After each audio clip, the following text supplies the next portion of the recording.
All right, everyone. Welcome to the first combination of the Power of Three and TS I Love You. My name is Devin, and I'm part of TS I Love You, and I'm with my mother. Hi, everyone. I'm Marla Shea, and I am with the Power of Three and the mother of 2 adult daughters with Tourette syndrome. And today we're going to be going over the 6 regulations and strategies that have worked with our family with managing Tourette's and depression. We hope it works for you as well. So first things first is we are recording this webinar, and if you have any questions as we go through this webinar, please type it in the chat box, and we're going to touch all of those questions at the end. And I reminded myself ahead of time to start the subtitles, but I'm ahead of the game. Hey, question, Devin, let me just pop in here real quick. Sure. Reagan Nelson, could you please keep an eye on our chat box and let us know if we have any questions that pop up? Put the children to work, child labor. All right. Thank you, my darling. Your sister will pay you later. Oh. All right. So this is very self-explanatory. We are a bully-free, zero-tolerance zone. For those of you that know me, work with me, love me, you know I have a no tolerance for anything. No name calling, no gossiping, no nothing. So we appreciate and respect everyone, and we respect that you will respect these rules. And I'll stop saying respect now and go on to the next slide. So it's important before we begin our webinar that we just go over a few things. Not all depression is treated the same. We're going to be talking about depression here with Tourette's, but not all depression is treated the same. Different coping skills work for different people. So you're going to want to try different things, find out what works for you, whatever, some people call it a cocktail, mixing it up, see what works for you. When we were raising our children next to Mrs. Fisher, when we were raising our children, we used to say, you got to keep all 4 wheels of your car, all 4 tires on the ground at the same time and keep everything moving. So you're going to find out what works for you. You can go to the next one, sweetie. It's going to take time to master the art of soothing. It's not something that you pick up right away, and a lot of times it's about adjusting and taking away and putting back and working almost like making a recipe. Add a little here and take a little away, and it's a constant work effort. So have patience with yourself. You got it, sweetie. I'm trying. I know. So we must say, as we're talking about mental health and depression, if you ever feel that you are in a position where it is overwhelming and it is dark and you feel you may do yourself harm, you need to call 911 immediately. Call your Behavioral Health Education Society, and then call the American Foundation for Suicide Prevention. There are multiple numbers, as we know. These are the 3 that we pulled. That depression is not something to mess around with. If you are dark, reach out for help. Call us. We'll call with you, whatever you need. Keep going, babe. I like my quotes. So get used to them. Oh, that went by fast. All right, Devin, it's yours. All right, so the one thing that we always like to do in our family, and it's always recommended by our doctors, is even when you're going through the panic or the depression or the anxiety, is to breathe. So we're actually going to do a breathing exercise. One thing I did growing up, I was in the theater, and having that breath control really helps when you get into these panic attack phases. So when you feel yourself going down that dark hole, one thing I like to do is first we'll do it together. Everyone sit in your chair or stand straight and tall if you're standing. And sometimes it's helpful to close your eyes. Sometimes it's just helpful to focus on one spot, and you breathe in. 1, 2, 3, and then out. 3, 2, 1. And you do that again, in, 2, 3, and you do that out, 2, 3, and you do this for about 5 minutes. And it's important to keep a slow pace, because once you start losing and start hyperventilating, things become really out of control and lightheaded. I know I've almost fainted, if not have fainted, from panic attacks when hyperventilating. So that's always a great way to start. So our goals for today. we are going to, of course, be talking about, if this wants to go, the definition of depression and the symptoms of what you can pinpoint and what is and what isn't depression. And then the 6 regulations that we personally use that work for our family, plus 2 bonus ones. And then we're going to talk about our upcoming events, which we decided one is going to be for, what was it again, Mom? Oh, wait, yes, we just did learning disabilities. We'll think of it later. And then at the end, we'll talk about audience questions. Fun little Snapchat to the 3 of us. This was just before we all got diagnosed, isn't it?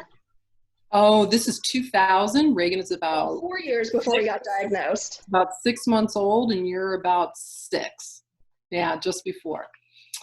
So we want to make sure that everyone's clear on where we stand on things. And when I say things, I mean how we advocate for ourselves, how we advocate for those that have asked us to help advocate for them, and what our family believes. This was taken off of a podcast that I did that kind of came rambling out of my mouth, and Devin went, oh, I like that.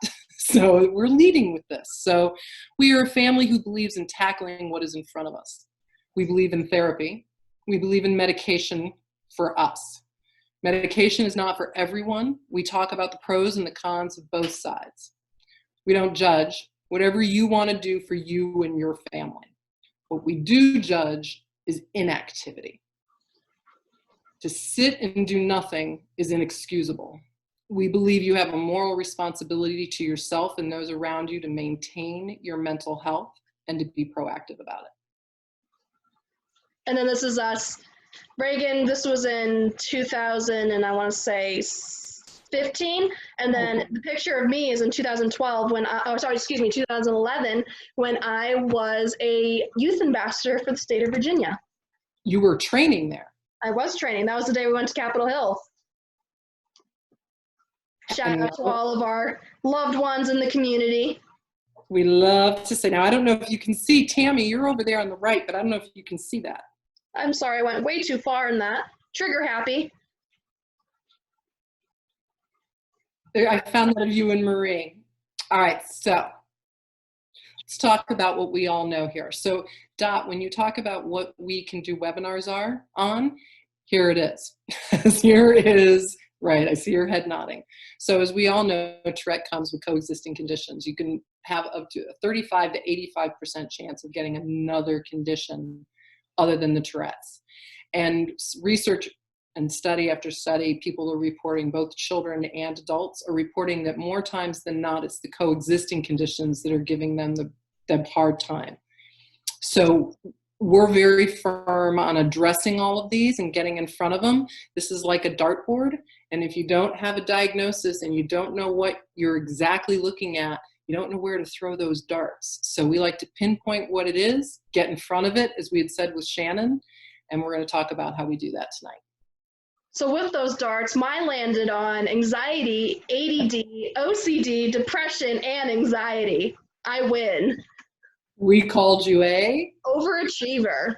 Yes, we did. All right, so what is depression? Of course, depression is a disorder characterized by the persistent feeling of sadness and that feeling of, I hate this word, but worthlessness. You get in such a state where you can't be convinced any other way that it's not okay.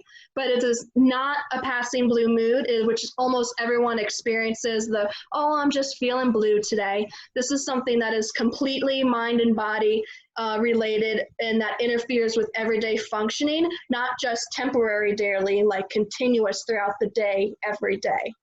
And it not only darkens your outlook, but it is commonly marked by sleeping problems, changing energy levels, and your appetite, even if it's increasing or decreasing your appetite. It alters the structure and functions of your nerve cells, and it disrupts the process and how you interpret things. So I know for me, when I was in school, I would get such anxiety and depression, and I would get in such this dark cloud state of mind, I couldn't tell you what 2 + 2 was, believe it or not. So with that, I could write it out is what we figured out, but actually saying it and registering it all, I couldn't tell you what 2 + 2 was. And then despite the feeling of hopelessness, please know that it can be treated with psychotherapy or medication, or both. I believe in both. I do both. All right, and then what causes depression?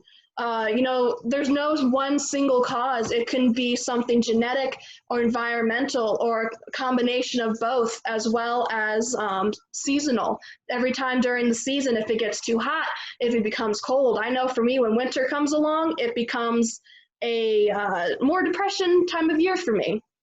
Another thing that touches into play is the level of sensitivity to certain kinds of events. As I talked before in our anxiety episode, which we touched base on at TS I Love You, and I have my website on, or my video on our website, exciting events like Christmas, holidays, birthdays can even lead you not only to anxiety, but to these depression episodes where it is just too much and oversensitivity. And then scientists know there's no single gene involved. Every small gene plays a role in contributing to the depression and the vulnerability and acting together with environmental or other factors. I hate to interrupt, but there's a comment in the chat from Chris. And Chris is saying, I'm currently working on a master's thesis, and it's how TS and autism may cause more resilient ESP when other disabilities are involved, or deafness. See, she's always working on something very cool. Thank you, Chris, for sharing that. Thank you, Chris. The subtitles didn't go up. We read your comment. Thank you for sharing that, and we look forward to actually, if you share it, reading your thesis. What she said. All right, so fact. NIH, National Institute of Health, says that 16 million people, adults, a year in the United States alone report one or more episodes of depression. 16 million people. So there are different types of depression, all different types of depression, which is why all depressions are different and all depressions are treated differently. And that's our little baby boy, Mateo, who passed away in January. So we have him in our depression seminar presentation. My husband. You will live on in infamy. Yes, that's our little, look at Reagan. Reagan's shaking her head. The little man will go on forever and ever and ever. So you're looking at different types of depression here. And I have, so my dartboard lands on anxiety and situational depression, which I actually just came out of a bout of that was about 9 days long. It just ended literally this morning, thank God. And I hadn't had an issue probably in a year, 2, maybe 3. To that extent. Yeah, good amount of time. Yeah, it was a good amount of time. So looking at all of these and seeing how everything plays in, and especially post, not in premenstrual, because being in menopause and all that fun stuff. So it takes your emotions for a ride. So keep that in mind too. All right, go babe. All right, symptoms of depression. As the American Psychiatric Association defines depression, it is symptoms of low moods, sad moods, emptiness, and hopelessness, but is also can be part of irritability or anger. So not only can you be sad and withdrawn, but you can also be angry and really lash out. But you can get a decrease of interest in your activities, weight loss or gain, sleep disturbance, as well as fatigue or loss of energy. And then again, the guilt of the shoulds. I should have done this, I should have done that when I was in middle school, even though that was 20 years ago. Oh, that hurts. 20 years? I just picked a number. And then difficulty concentrating and the reoccurring thoughts of death. But again, that's why we have the recent slide in the beginning of our PowerPoint. When you get to that state of mind, it's knowing the tools that you have to get out of that and help yourself, when we talk about that in a little bit. We do. What did I just do to my hair? All right, depression and tic disorders. So 36, as we mentioned before, we were talking about the coexisting conditions. 36% of adults and 42% of children find that with Tourette syndrome find that their coexisting conditions are more difficult to deal with than their actual physical tics. Devin. So, thank you, sweetie. So living with TS, you're going to find a higher rate of a lot of different things. You're going to find a higher rate of anxiety. You're going to find a higher rate of depression. I know there's some of you on here, and Devin, you can talk to this, that have some pretty physical and vocal tics that deal with it on a daily basis. You want to touch on that and how that's felt during your day in terms of depression? Definitely. It's in the sense of, so for me, I have a lot of face tics and arm tics, and I have a new one that's really taken highlight is a constant wrist roll. When I'm on work and on the computer, that definitely affects me more. And for me personally, it's more in the sense of the anger and the irritability, the frustration it caused me to have to stop what I'm doing on the keyboard and continuously roll my wrists. So that's how that affects me in terms of the depression, is the lashing out frustration, should-haves, is how that affects me personally when it comes to my tics. My depression comes out in irritability and anger as well. So I sometimes wish I'd be a little more weepy. I don't like the other way. All right, sweetie. And when it's not tick related, I am definitely weepy all the way. All right, you're up. All right. Hate to interrupt again. Another comment from Chris. All right. Comment from Chris. All right, Devin, why don't you read it since it picks you up? Oh, I cannot see it. Hang on. Oh. She's saying mine makes me feel like my body hates me. I have facial tics, vocal tics, and head hanging. That's a lot, my friend. That is a lot. Yeah, we just read your comment, Chris. Sorry that, is your list that you have with your depression. We're going to give you some strategies to help. We're going to give you some strategies on how to fix that in a moment, in a few slides. All right. Contributors to depression. Individuals living with tics often report lower self-esteem. That's exactly what we were just talking about with Chris, is your body hates yourself. You feel abnormal and different because of the tics.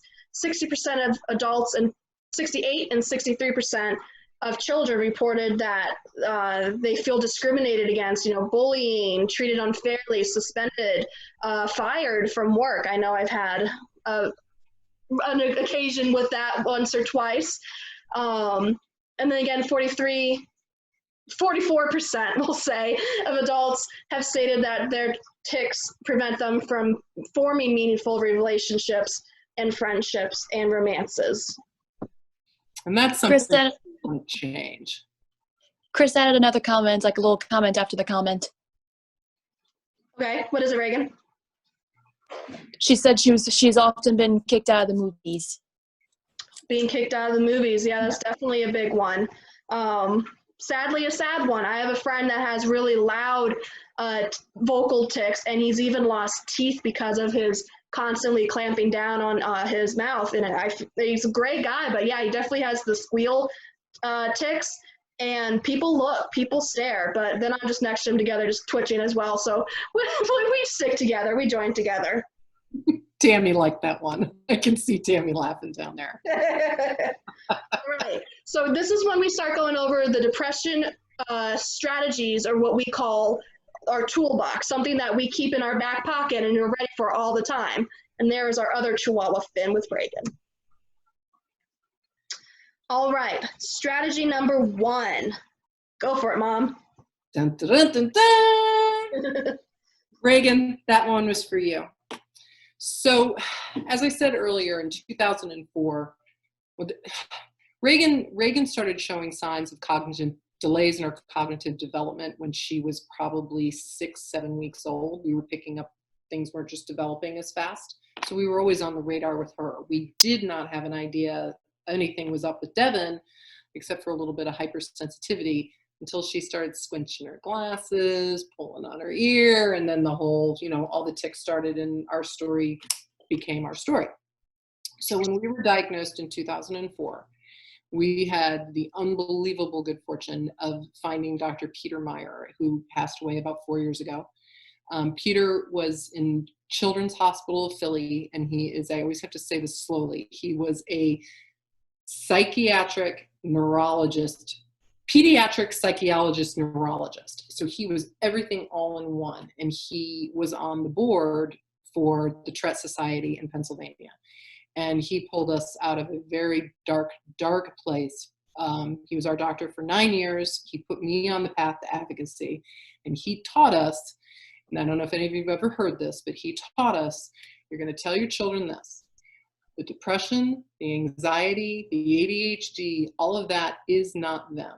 That's a little green man that's sitting on their shoulder, and it's lying to them. It's telling them they're weak. It's telling them they can't do it. It's telling them all the things they don't want to hear, that they're not enough, they're not everything. So what we did, is we conditioned and trained them to know that that's the little man on your shoulder. Now, Plankton didn't come into play until a number of years later. I'm not going to claim Plankton on the first shot, but he was too perfect. I mean, he was way too perfect. So one is, don't listen to the little man. Strategy 2, Devin Shea. Create and post a written safety plan. So basically what that means is, when my mom was explaining, identifying what was the man in your head versus your own thoughts, is identifying the warning signs and identifying the difference between the two. List your coping skills, and we'll go over in a little bit what those could possibly be. Limit access to methods of harm. Get rid of sharp objects, get rid of heights, stay grounded, stay sharp without a knife. Phone numbers for key friends, family support. Always make sure you have those that will answer the phone no matter what, or answer your text no matter what, and your resource page, meaning our 911 that we have on our previous posts ahead of time.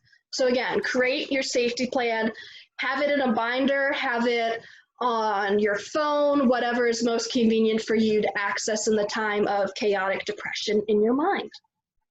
Because when you're in the moment, you're not going to want to do it. You're not going to want to recall it. I remember saying to Devin when she was little, what does Dr. Meyer want you to do? What does Dr. Meyer want you to do? I would find it. At that time, we didn't do it till later, till after we had moved and Dr. Meyer wasn't our doctor anymore, sadly.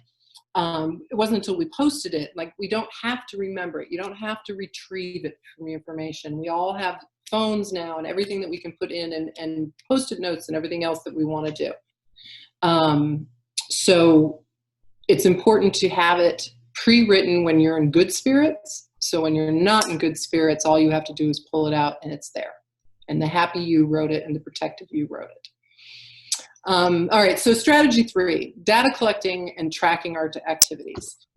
So this is really the heart of what Devin and I do when we work with the families. Devin works specifically with children in ages 5 to 15, and I go from 7 to age 30. So what we do when we talk with families is we talk to them about collecting the data. Data is unemotional. Data tells the story. Data tells the doctors what's really going on, how much you're sleeping, how much you're eating, everything that you want to track. It's putting down what your goals are, putting what your actuals are, and being able to chart it and look and see, how is this medication working? Is it affecting my sleep? Is it doing, what's the pattern? We're constantly looking for patterns, trends, and triggers. Because if we can get a handle on the patterns and the trends, and we know what the triggers are, we are so far ahead of the game when the chemical ones come in and push us down a path we don't want to go. All right, this is my personal favorite. Strategy number 4, create your special spot. This is a place to unwind, decompress from daily stress and activities, a place to get away, and that is your spot. It is something that brings you happiness, you're comfortable. I personally liked mine with lots of fuzzy blankets and pillows and toys and reading light with books. And you go to the spot when the anxiety and the depression is high, or when you just need to take a moment, decompress, do the breathing exercise, and then continue on with your day. A main thing, though, is that everyone must respect the time alone that you have in your spot. So this is one that I would have loved to have as a kid. Sadly, they weren't invented yet. I had a bunk bed when I grew up, and we took away the bottom bunk, and we kind of did the similar version of this with a big beanbag chair and books and fuzzy blankets as well. So I had one like that similarly. But you both did, because we then turned it and put it into Reagan's room and did the same thing under there. Yep. So, what this is here, what we're talking about, doesn't take a lot of money. It doesn't, the house that we lived in next to the Fishers the master bedroom had a little sitting room off the side of it. And I called it as soon as we got into the house, and I called it my mommy's room. So I like to joke that I had a man cave before it was cool. But you don't have to have square footage or a lot of money to create a space to take it away. You can make fort tents. There's so many different things. You can take a little tree outside and call it your fort. Wherever it is that you can get to, that is that safe space for you, just to be you and relax and breathe. But again, the main thing is I know growing up with siblings, younger or older, I was the older child, when someone needs to be in that spot is to give them the time to decompress. I'd be like, Mom, I need a moment. I need to be by myself, and she would respect that. And then, she just made sure little Reagan, when she was too young to understand, would give me my time and space. So that's one thing that you need to take in consideration too, is the respect for when they are in their spot. But then also they need to respect the fact that they can't abuse it and always go there and not come out. Very good point. I'd also like to say hello to Adrian and Levi, who have joined us today. All right, so Adrian and Levi are on this call right now. Hello, you two. Okay, so strategy 5, therapy. This is where we talk about wheels on the ground. Coexisting conditions, we all know what they can do to us. And let's talk about the depression. The depression can bring you into a dark place that research proves that you can chemically get your body depressed, and your body cannot physically get itself out of the depression. You get locked in. Almost like, if you ever had tense shoulders, Devin, you had very tense shoulders as a child. Oh, they're terrible. From doing this, from anxiety. And you can get your muscles in your shoulders locked, frozen, to where then you have to have medical intervention to get them worked out. Well, depression is the same thing. You can stay deep down too long, and you're going to need chemical medicine to get you out in a reasonable time frame. And that may not be for everyone. So there's lots of different therapies. Now, this is actually our dog, not our dog. This is our therapy dog, Zeke. Our doctor here in Washington, his name is Dr. Bain Ford, and this is Zeke, the therapy dog. And Zeke had some surgery, and he had half his body shaved. And I just like this picture, and I like to give Dr. Ford a hard time about it, so we use this picture. So we've been seeing Dr. Ford now. It's been almost 11 years. So we've been very fortunate with our doctors. All right, so anyway, there are different types of therapy that can help with depression. They're all listed here. So, if somebody is saying, nope, no psychiatrist now, not everybody medicates. So if you're looking for medication, you do need to go to doctors that can medicate. I personally don't recommend going to a GP when it comes to things like this. That is just my way of dealing with things. If you needed heart surgery, you would go to a cardiac specialist. You wouldn't go to your GP. You're going to be altering your brain with chemicals. I would go to a psychiatrist. Some people go to neurologists as well. If you're going to start medicating, I kind of jump slides a little bit. I got preachy. I'm sorry, somebody just texted me and it came across and I'm distracted. Bright, shiny thing. All right, strategy number 6. Right, Number 6, medication. Segue. Medication is not for everyone. Again, you wouldn't go to your GP for specific medication. So again, keep an eye in mind of who you will go to for this advice. Do your research. Again, medication in collaboration with a full mental health regimen can improve symptoms of depression, meaning if you are keeping track of your sleep, if you make sure you're eating, being active, being social, as social as you can be at a time like this right now, things will fall into place. And as medicine, you need to research what is best for you and discuss it with your physicians. I see my psychologist at least right now. I saw her last month, or actually 2 months ago, when all of the corona started. I needed to up my medication. I'm going to see her again in a few months and make sure everything is good and on track there. So it's good to keep up and keep updated with them. Let me just she likes that photo. Just have to start. All right. All right. Time. Devin, can you click through it?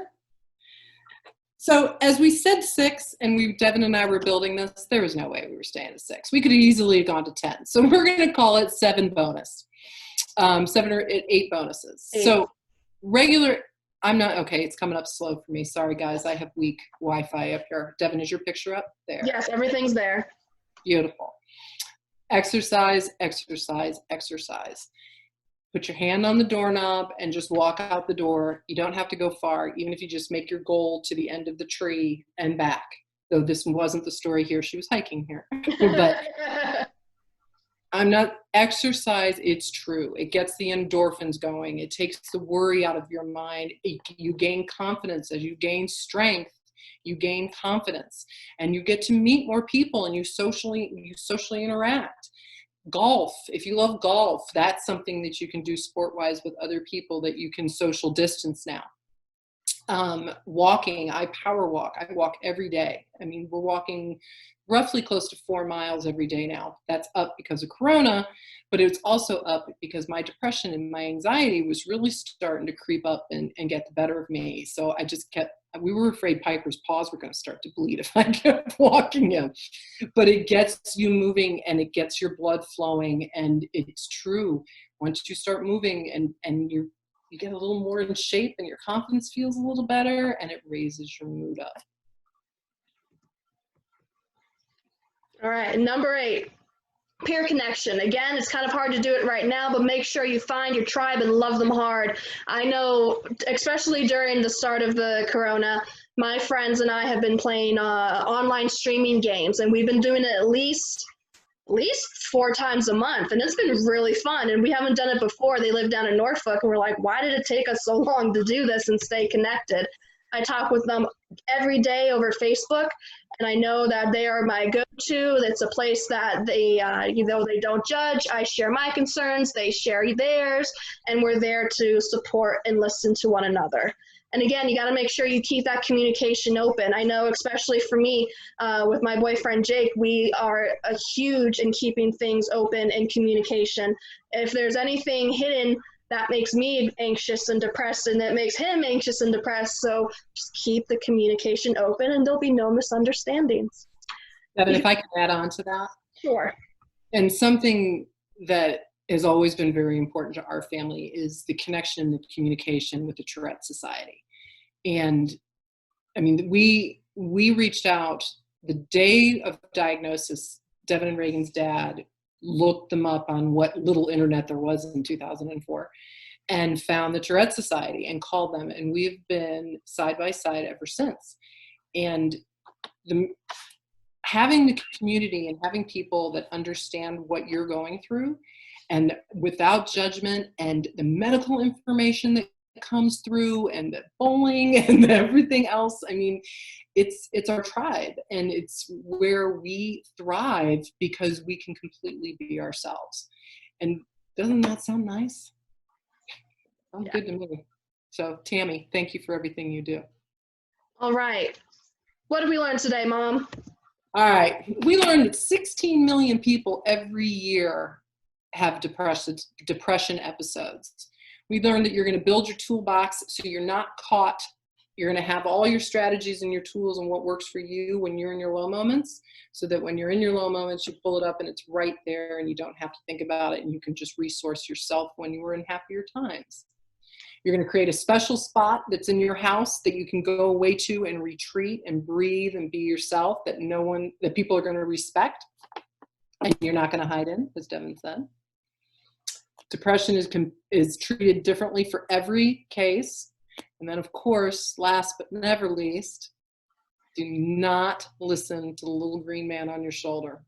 because our coexisting conditions, our depression, our anxiety, our ADHD is lying to us. Don't listen. Again, thank you all for attending this evening. I hope we shared and informed and educated things that you didn't know about and that tools that you can use for you and your family. And again, thank you to everyone who has been working in the essential workers and their families around the world for your dedication and commitment. I have a lot of nurse friends out there, so I always give them the kudos and the thanks daily. Amy Archer, if you're listening to this, thank you for everything. All right. Coming up next in 2020. So I know for personally for TS I Love You, we're going to be going over more webinars. I have one coming up. So I currently did anxiety. We did depression today. My next two are going to be in terms of friendships with Tourette syndrome, as well as being, dating in the Tourette world. So we'll be going over on both sides what it's like to have it and what it's like for the people being involved with the person who has it. So I'll have my friends and my cameo for my boyfriend Jake on the next time. Someone will have to medicate through that for me if we're going to talk about my daughter's dating for an entire webinar. No, not dating, not mine. I know. In addition to that, we're going to look into learning disabilities. We can talk and drill down deeper if you like. If there's anything, actually, Devin, can we take Dot off mute? Oh, I cannot at this moment. Can we wait till the end? We can. So Dot, we're going to come back to you and talk more specifically about what specific disabilities you're thinking, if there is one, or how we can touch. In addition, we're going to be talking throughout the next couple of months on helping your children with virtual learning. The state of Virginia, Fairfax County, Virginia, just announced yesterday, I believe, that they're giving parents the option now. They can send their children back to school in the fall, or they can keep them home. So yeah, Tammy, it just came out yesterday. So, that's going to be, there's a lot of virtual learning going on. And I've been listening to a lot of meetings and calls, and, some of, as I like to call them, some of our people are really doing well with the school learning because, they're set and they're focused and things aren't distracting them. They're not getting the social interaction that they need. And, there's nothing to take away from teacher one-on-one interaction, as we all know, but there are areas that they're excelling in. So we're going to be talking about education with family and things of that nature. And we're also going to be hearing a couple singing concerts from our daughter, Reagan. That got her attention. All right. Now it is time for the questions and answers. So now I will unmute people. Give me one moment. Oh no. Where's everybody? I lost them all. All right, so while there we are. All right. All right, I'm gonna unmute everyone. Oh, my mistake. There's a message in the chat. I must have missed that one. My apologies. Hello, April, and hello, K Theory. Great to see you, ladies. What's the message in the chat, Reagan? It's from Chris. This must have been during the medication one. Chris wrote, I choose not to take meds. I have off and on, but I never stay on them for long. And that is extremely common, Chris. You hear that all the time. People will go on and off meds through their whole life. A lot of these. Mother? Yes. Type this while you talk. She can't hear you. Oh, that's right. I don't know if I can. You go, I'll type. Perfect. All right, Chris, we're working this out. So it is extremely common for people to go on and off their medications through most of their lives. A lot of these medications, as you know, can have, and Devin can speak to these as well, and Reagan, they have side effects. And sometimes people are like, you know what? I don't want to deal with that. I don't want to deal with the grogginess. I don't want to deal with the sexual inhibition. Whatever the issues that the medication is bringing on. And so they'll go off and they'll go on. And it's an art, Devin, you can talk about balancing your meds. It's an art of finding the level that works for you. I mean, you just made a med adjustment recently. You want to talk on that a little bit? So for me personally, having the med change, it's a constant on and on. You'll be good for a few years and then it'll change again and you'll have to have another med adjustment. Hey, Devin, I don't see subtitles going anymore. I know, it's only on, I can't share screen and see everyone while the subtitles go. So Reagan, can you do us a favor? Can you type so Chris can hear what we're saying? Can you keep it going in the chat? I can do my best. Go for it. Let's put you on mute though, so we don't hear you. Oh, do you hear me? No? No, Be on mute. yeah, mute yourself, Reagan, please. All right, so Dottie, Tammy, any questions? I don't really have any this is Dot. I really don't have any questions. It's very difficult. I've learned a lot. It's very difficult being the grandmother. It's not my child, it's not myself that has Tourette's. So I listen to what you say, and there's some things that I can do that would be helpful to Kyle, but there's a lot that I can't do. And it's upsetting to me because I hear what you're saying and things that I do agree with. And that's why I would encourage my daughter to be at these, but that's her choice also. But you know what? That's interesting that you said that because I think if Chris could hear some of these things, you know, especially like the special spot, I think that would be great for Kyle, you know, especially at his age, going through adolescence. I mean, you know, it's like the perfect storm. He's getting hit with everything. And he's not on medication now, though, is he? Oh, yes, he is. Oh, he is. What do you know what he takes now? No, see, there are a lot of questions I just don't have the answers to.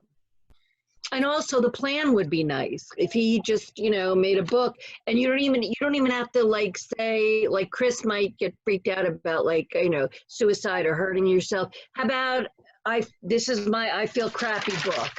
This is my I feel crappy book, and this is what I'm going to do when I feel crappy, and I'm going to go back to this. And then, you know, like just start from there. I mean, I think that would help her, you know. Again, it's another issue of learning disability. I'm really not sure where he is. So it's a combination of things. Yeah.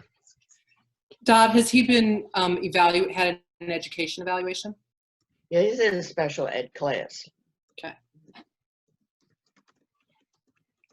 Of course, you know, with the pandemic, it's been very, you know, I mean, trying to teach, my daughter's been working from home and trying to teach him too. It's, you know. It's too much.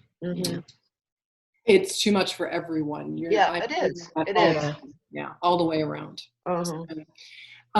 So your daughter, Chris, is that correct? Yes. Does she engage in information? Is she a reader? Is she a video watcher? How do you take her input in? Early on when he was first diagnosed, as he's gotten older, I mean, yeah, she does. I mean, as far as videos and things like that. But as far as participating, because she did participate in she's there in Pennsylvania, the Pennsylvania Tourette's Society. She did early on. But as he's gotten older, she hasn't participated as much. In fact, not at all, to my knowledge. Let's put it that way. So I'm hearing from Kay in the chat room. Kay, as a teacher, after the eval for him, they should continually brainstorm for short-term goals for him. Hey, you got a thumbs up from Chris. Okay. Now, when you say that, that's good for me to hear. How do I approach my daughter with this kind of information? Yeah. So it is hard. And the first thing I would say is every relationship is different. So Devin and Reagan, their father and I were together for 21 years. And when we were together 8 years before we ever had children. So when we told our families both about the Tourette syndrome, we watched how everyone's had different responses. You know, some family members went to the library and got as much books as they could on Tourette's. Some family members stuck their head in the sand for a year and never called back. You know, I mean, it was just everything. I see Tammy going, yeah. Oh, yeah. It is. So my my advice from a family that had estrangement woven all through it is to tread very carefully, because you don't want to lose the relationship with your daughter. Mm-hmm. The first question I asked was, how does she like her input? If she's a YouTuber, and my kids are probably sick of me doing this, but saw this video and thought of you, Mm-hmm. The history has taught me, 17 years working with all these families now, myself, my own included, history has taught me you've got a 50-50 shot that they're going to shoot the messenger. Mm-hmm. Maybe that's what I'm afraid of. But Correct. you know what, though, Dot, you can make me the bad guy. Like I could just get her email and start putting her in the group and just sending them out. And, if she says, Tammy, please don't send me anymore, then I would stop. But I mean, and then I would start. I'm sorry. Yeah, Devin will be the bad guy. Right. Oh, I see. Reagan. That way it kind of takes it off you. And, especially because, and the other problem, Marla and Devin, is that most of my group now, my support group, they're younger. The kids are younger. Like, I think the oldest kid is maybe 13. So Kyle is kind of shy anyway, and he's older. So, it's difficult for him to hang out with the 9-year-olds and the 10-year-olds. It's just, it's very hard, Well, it's kind of interesting. You say he's shy, and he is to a point, but now yesterday he applied for a job on his own. So, that's wonderful. Chick-fil-A, that's where he went. Perfect. That's perfect. So, I mean, in some ways, you might, he's very friendly and outgoing, and in other ways, I feel like he's very vulnerable also, Yes. Yeah. And of course, he has learning disabilities too. But I did talk to him last night, the night before I talked to him and said, how do you feel about the interview? I feel cool about it, Good. Last night when I talked to him, I said, well, how did it go? How did you feel? And he said, I was a little bit nervous, but he said, I think we could get along. Now, he's supposed to find out whether or not he got a job on Friday. But I think the experience of applying and also having the interview, in-person interview, I was surprised about that. I think that was positive for him, and I was glad of that. No matter how this job situation turns out, I think it was. And when he told his father too, if I don't get this job, I'm going to try at Wendy's. So that's great. That's great. Message from Chris. Yep. Thank you, Reagan. So thank you, sweetheart. So what I'm hearing is Kyle has ambition, drive, and he's working on a high level for executive functioning, because he went out, applied for the job, interviewed for the job. So he's putting the processes through to get, from A to B. Yeah. Mm-hmm. What I'm thinking about is, and I do have to say, I just saw in here, Kay wrote something to you, Dot, about how wonderful it is and stay his safe confidant, which is, grandparents are key. What I was thinking about, and Chris, we'll get to you in 1 second, is you have groups of kids and ages. You could do video, a video time for this age group and a video time for this age group and the next age group, and do age appropriate whatevers. You could do crafts, video. I mean, there's endless, and we could do. And you could end around the parents by getting the child excited about the events. Because when the child says, I want to go here, now it's harder with Corona, but I mean, Devin, you're video gaming. Is there something you could do? I mean, you guys talk to each other. There's community in that world. Would that be something that would work? In terms of what specifically, breaking out the shyness? If we wanted to bring a group of 10-year-olds together and a group of 13-year-olds together, we could do it. I mean, it's a thought. We can't get them bowling right now. Right. Well, we were going to try to do we were going to try to do a Zoom game night.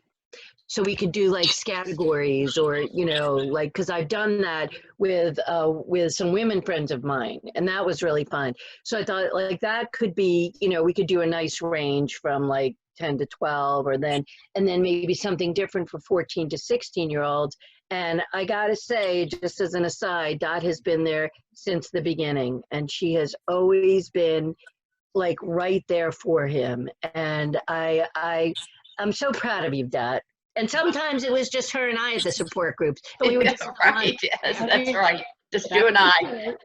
Yeah. You have the Tourette's and I have a grandchild, so Right. that's it. And I would have brought the wine. So Yeah, right. Except we were in Paneras. we can get it in there.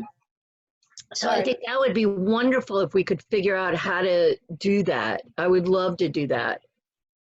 All right. So Marla? I just heard K Theory. Yes, ma'am. Yes. Marla, Hi. And you- I don't want to interject too much. I am a teacher by trade. I have a daughter with lupus, who also had speech therapy issues for many years through elementary school.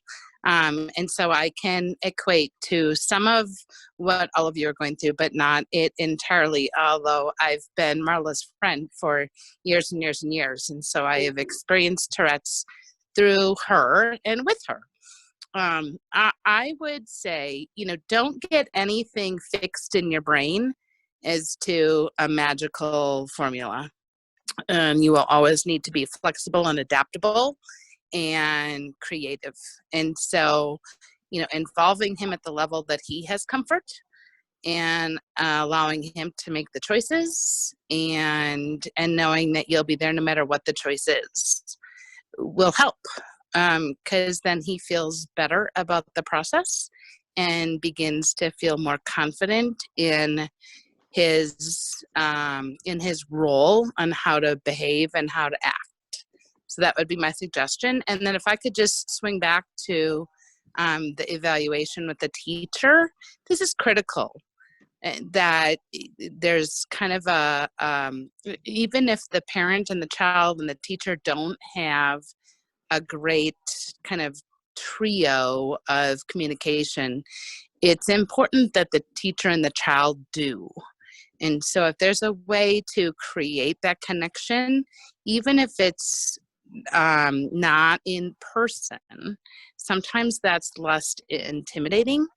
And so if it's through a text or an email or through, some other vehicle or apparatus, that's always something to consider. And they can, the teacher should be a resource. And if they're not, then you should go to the school district, because that's their job. That's their role. So I'm going to shut up now. No. So Kay and I have known each other since we were 14 years old. So when she says, yes. So Kay's the first person that ever thought I should be left with an infant. She babysat with her daughter before I had ever had kids, and she called me that night and she's like, "Why are there peas in my daughter's diaper?" True story. It was Maggie's daughter's baptism. So we literally go back to when we were 15 years old. And Kay has been a resource for me my entire life, because besides who she is and the way she lives her life and raises her children, she's a great resource in the education world as well as the business world.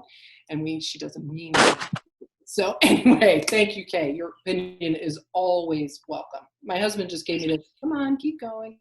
No, I want more landscaping. Oh, he wants more landscaping. I have to do my own today. All right, Kay, I don't know if you heard that. Right. Just get out. I'll be there soon, Jim. There we go. Reagan has a statement and Chris has a statement. Reagan, go ahead. I was gonna say that Chris has a question for Tammy. It's in the chat box. Tammy, question for you. Being in Ah, the area, you're in contact with Gallaudet. Are you in contact with Gallaudet or Deaf Communities National Deaf Society? no, I'm not. I mean, I would be very interested. That's a great idea, Chris. Yeah. That's a great idea. Chris, by the way, I love your backdrops. When let me see. All All right, ladies. Well, we are about an hour, so we started a little bit late. We appreciate that for technical difficulties. I want to respect everybody's time and say at this point, Devin Shea, you want to roll? All right, everyone. Again, thank you all for being here. We really appreciate it. Again, I am Devin with TS I Love You and my mother. All right, and I am Marla Shea with the Power of Three. Tammy, thank you for this opportunity. Thank you so much, you guys. It was great. And Yes, I it think, was. you know, thank you, Dot. Thanks for coming, Chris. Thank you. Kay and April, I can't see you, but thank you. And Reagan, it's